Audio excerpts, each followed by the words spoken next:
So Roosevelt still faces intense isolationist opposition even after he's elected president, even after he's lied and said that no American voice will die in Europe because this is what he's working for, this is what he assumes will happen, and of course that didn't happen. So you have important newspapers in the Midwest, like the Chicago Tribune, and I don't want to get too political here, but it's kind of like, I don't know, if MSNBC was isolationist or Fox or something like that. The Chicago Tribune had that kind of power. It had a very, very strong voice. And again, it resonated because a lot of Americans agreed with the isolationists, those that were isolationists. They didn't want to get suckered in. So again, very, very powerful currents of isolationism in the U.S. even after Roosevelt's reelected.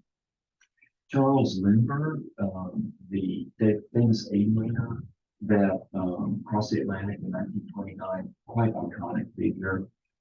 He is an isolationist. He creates or is part of a group called the America First Committee, which argues that the U.S. needs to stay out of the war with Germany, that the folks that are getting involved in the war are the Jews, are pushing, and he says this, and I'll post a URL in all of this in the module. Lindbergh's speech is pretty shocking. He's saying it's the British and the Jews are pushing the U.S. into war. And this is one of the things I talked about, when I talked about the U.S. and not getting involved in the war. There's this kind of myth that the U.S. got involved in the war in the Holocaust. And the U.S. was very anti-Semitic in the 1930s. In fact, fewer Jews were allowed into the country than the very, very strict immigration laws at the time allowed.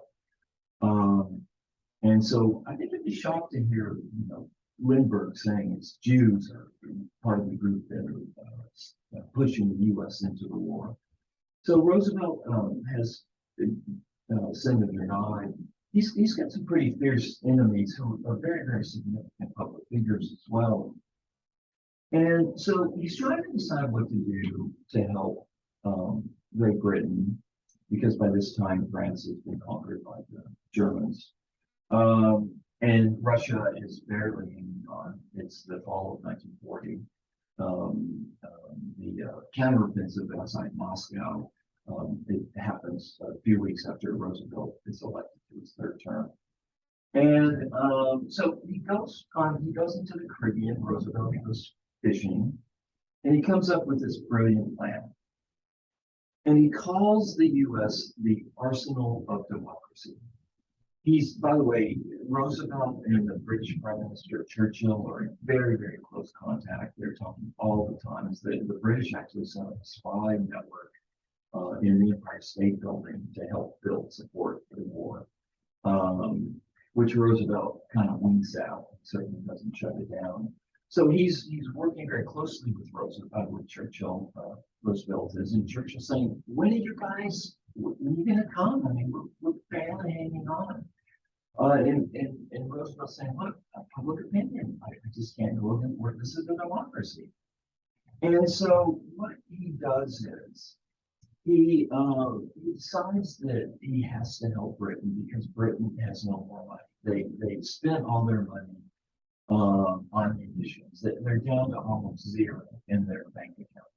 And remember, there was a cash and carry policy that Congress had passed that in order to buy munitions, you had to pay cash for it. England had to pay U.S. merchants cash because they didn't want England to go into debt again. The U.S. merchants supposedly pushing the U.S. into war.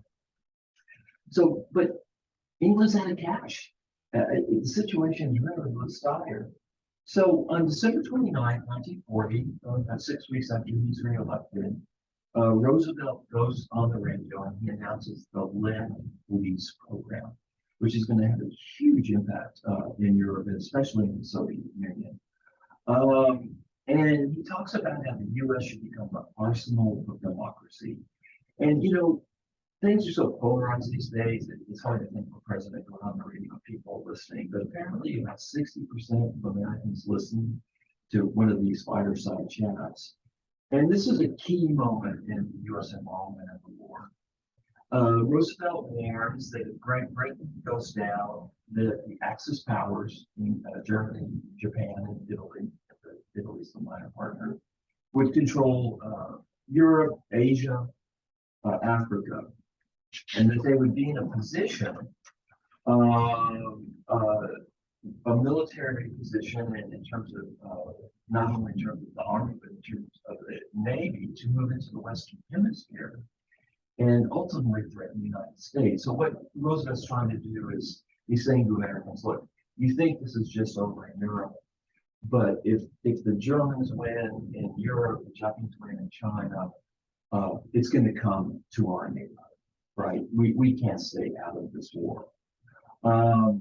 He said it is no exaggeration to say that Americans will be living at the point of the gun, not tomorrow, not next week, but ultimately, if Hitler is able to win in Europe and the Japanese, and Asia and China. So what he did, he announces the Lend-Lease program. And the Lend-Lease program is, what he says is, hey, look, Roosevelt was really very brilliant. He said, your neighbor's house is on fire, right? And sparks from your neighbor's house might blow in the wind over to your house, and your house might catch on fire. Of course, the idea being what was happening in Europe and Asia would happen in the Western Hemisphere. That's the metaphor, right?